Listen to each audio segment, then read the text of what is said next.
Hi, ek is Hendrik van Agrovision. Ons is besig met 'n reeks, wat is die regte scope vir jou?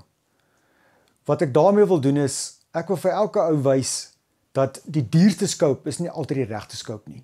Want elke persoon, elke jagter, wat of jy nou wil sekuriteit wil doen, en of jy nou wil gebruik vir bosvarke skiet, of jakkalse skiet, elke liewe ou se behoeftes verskil. Jy skiet byvoorbeeld met 'n Trip 250, en hy ou skiet met 'n 3006 of 'n 303 of so iets, dan koop jy nie dieselfde scope nie. Want wat hy wil doen en wat jy wil doen, is nie dieselfde nie. So dis hoekom, jy gaan nie net en sê, ek soek die duurste en die beste scope wat daar is nie. Want jy gaan onnodig betaal vir iets wat jy nie nodig het nie. So die eerste ou wat ek nou kyk is die Stellar. Nou, die Stellar kom in hy kom eintlik in 4 verskillende opsies, as ek dit so kan stel. Jy kry die 35mm lens of die 50mm lens, dan kry jy die Q-sensor wat die 640 pixels is, of die ene met die pixels wat die 384 is.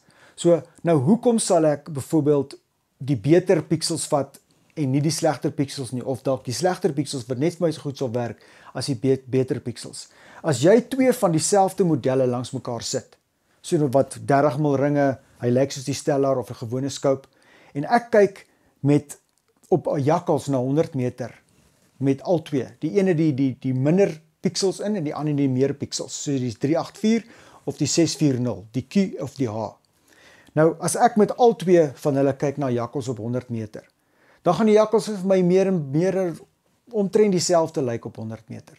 Maar sê nou net jy gaan na 200 toe, 250, 300, 400, en jy begin inzoom met jou Stellar, dan gaan die een met die beter sensor, die beter pixels, die 640, gaan dan vir jou die jakkals baie beter kan nader bring as die een met die 384 wat die Q is, die SQ50.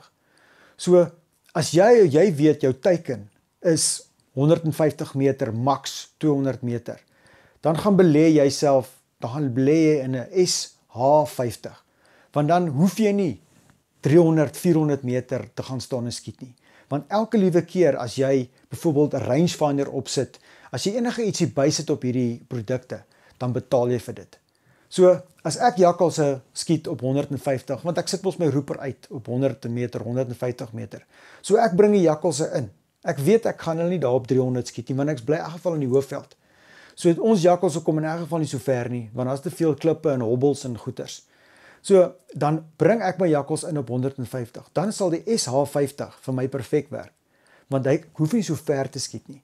Maar sê nou ek wou daarvan om my prent baie helder te sien, en ek weet ek hou van 250, 300, 400 meter skote, dan sal ek vir my belê in die SQ50. Nou, die nuutste een wat nou uitgekom het is die SQ50 2.0. Hy het 'n paar features wat verander het, batterylewe is beter, hy het 'n beter backup battery, so baie lekker produk.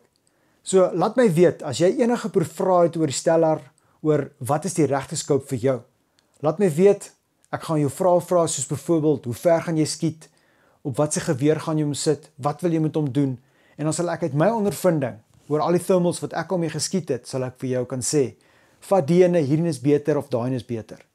My contact details is op die skerm, laat my weet, gee my 'n lei, laat my WhatsApp my, en ek kom gou terug na jou toe. Baie dankie, bye.